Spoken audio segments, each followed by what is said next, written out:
Je suis docteur Alice Wolfram, je suis hématologue et je m'occupe spécifiquement des lymphomes.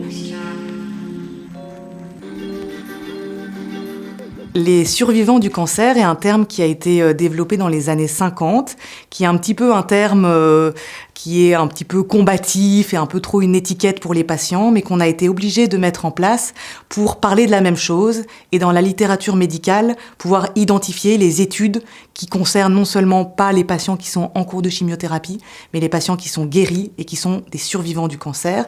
Ce terme est surtout pour définir en fait quelqu'un qui a eu un antécédent de cancer, soit qui n'est plus traité, qui est considéré comme en rémission complète ou guéri, soit qui est en cours de traitement de maintenance, mais qui n'est plus dans une phase aiguë, active du traitement de sa maladie. C'est très important pour pouvoir identifier les problématiques qui sont spécifiquement liées aux survivants du cancer. Donc pendant la phase aiguë, pendant les chimiothérapies, il y a des effets secondaires qui sont immédiats.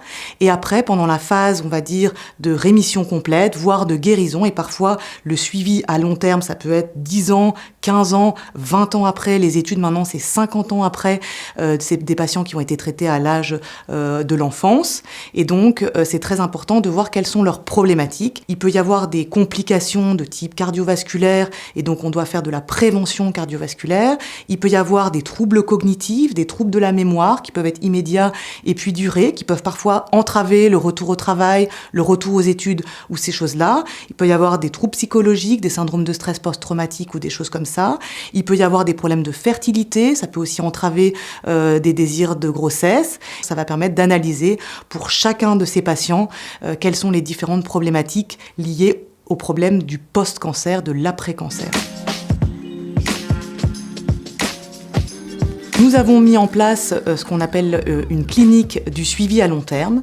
Et donc, ce que l'on propose aux patients, c'est n'importe quel patient qui était suivi à l'hôpital universitaire de Bruxelles ou même ailleurs, qui se présente à distance de ses traitements. Ça peut être 1 an après, 5 ans après, 10 ans après, 20 ans après. Et on va lui faire une évaluation clinique, physique, psychologique, parfois même sociale. Et on va proposer une prise en charge adaptée avec des spécialistes. Donc, par exemple, nos cardiologues sont des oncocardiologues. Les problématiques de fertilité avec l'oncofertilité, c'est un service dédié. Et puis tout bêtement, aussi parfois le maintien d'une bonne santé, donc l'activité physique adaptée, la diététique et les dépistages, par exemple, des néoplasies secondaires. Donc on a cette expérience-là à l'hôpital universitaire de Bruxelles de dépister les patients pour les cancers primaires, mais aussi pour les cancers secondaires qui peuvent arriver après des traitements actifs de type chimiothérapie, radiothérapie.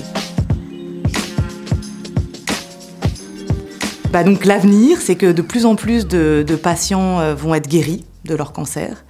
Et donc, pour faire face maintenant à ces problématiques, ça va plus être vraiment survivre à tout prix, ça va être survivre avec une qualité de vie.